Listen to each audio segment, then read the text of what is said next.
I'm surprised Hercules didn't turn you on to that trick.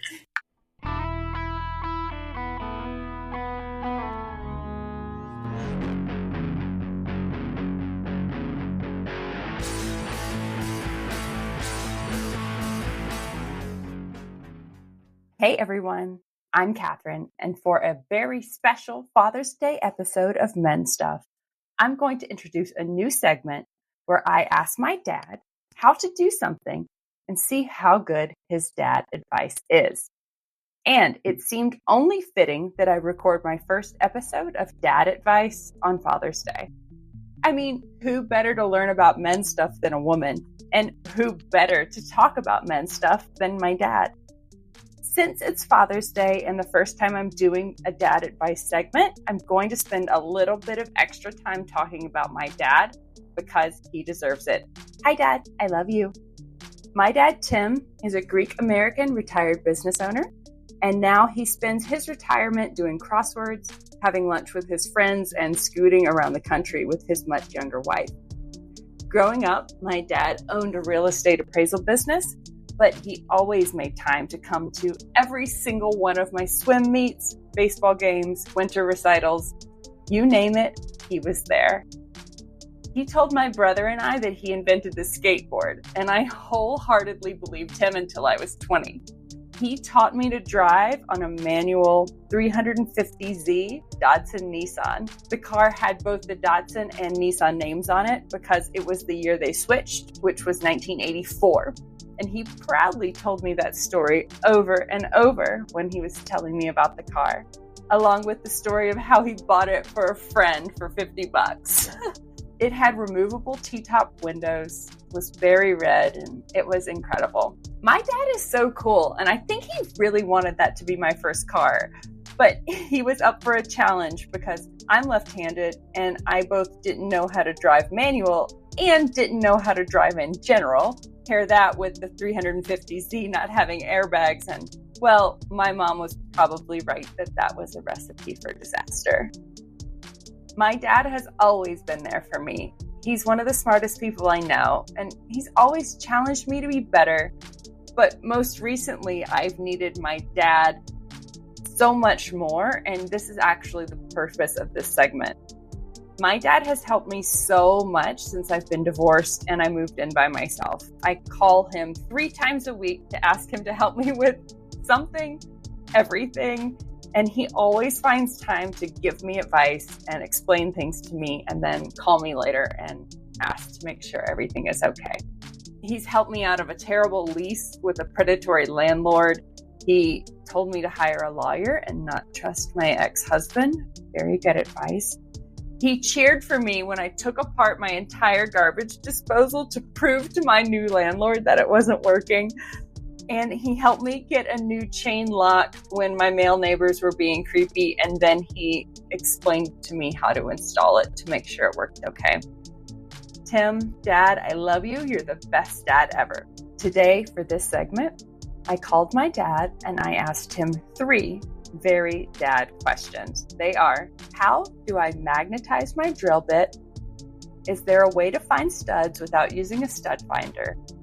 And how do plastic drywall anchors work? I called him and I asked him those 3 questions, and he answered me and even gave me a little additional dad advice. Thanks, Dad. I love you. So without further ado, here is Dad Advice Part 1. Hey, Dad, how are you? Good, how about you? Happy Father's Day, Dad. Oh, thank you. Sure. I ran around watching the golf tournament all day. Came out at 12 and didn't go off till 7. It was a good tournament, too. So I was thinking about you and Father's Day, and I was thinking about like my best memories with you. And the first one I wanted to ask you was, Steven and I were joking how you invented the skateboard. Oh, yeah. Well, when I say invented, Andy and I took a pair of skates, rubber steel skates, took a hacksaw and cut one of them in half, and nailed it to the bottom of a oblong board. And it worked, But then we went out to the roller rink. Roller rinks were popular back then. And I think we bought an old pair of used skates. You like put your foot in like a shoe skate, and we took those wheels and axles off and improved it with those. You improved it. There was a prototype number 2. And then we went on and ordered some new wheels because they had wooden wheels on them. And you go down the street of the sidewalk and how they were half the size they were when you left. Just warmed down so quick. So we ordered some fiberglass wheels and put them on there. So we took it to that limit, busted our butt so many times we figured we better stay off of them. But anyway, that's the story behind it. I love it. I believed that you truly invented it until I was like 20. Well, that's my version of the story. By golly, I'm not changing it either. Well, you were dedicated enough. You made another one. I love that. That's right. If I can get people to believe it, hey. I would go to school for like school show and tell day and tell people that my dad invented the skateboard. Well, you would tell the truth as far as you do. Exactly. But I'm telling the truth as far as I do. I don't know anybody else. I don't know anyone else who's invented the skateboard, honestly. So I think it was you. Well, my hair's nice and fancy. And look at that. It looks really good, Dad. Relaxed. Very relaxed, yes. Very dad chic. Well, how's everything going with you? Oh, it's going good. So I sent you the picture of my desk that I made for myself today. Yes, I saw that. And actually, I had more dad questions for you because of my drill. The screws won't stay on it. It's not magnetized, and it was so annoying. And I was wondering if there was a way that I could magnetize my drill, and if you knew anything, because it was just really annoying. Well, you can buy bits that are magnetized. You don't need to do that. I mean, you could keep the screw on the head until you got it ready to where you wanted to put it. Yeah, my motor skills aren't that great.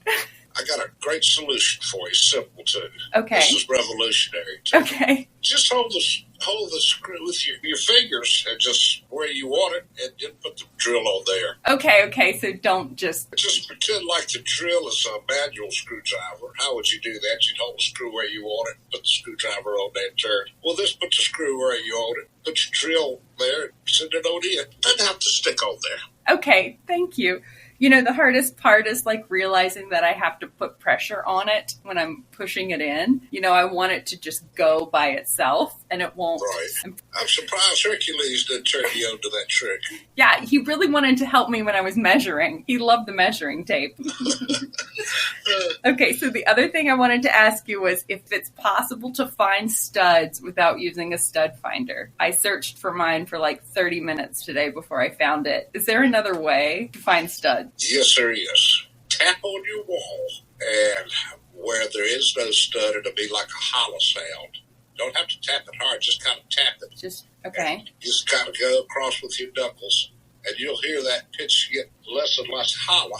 And then when you hit a stud, it won't sound hollow, it'll sound firm. Okay. But if you keep going, you can tell that you're going away from the stud, so it'll start sounding hollow again. Okay, thank you.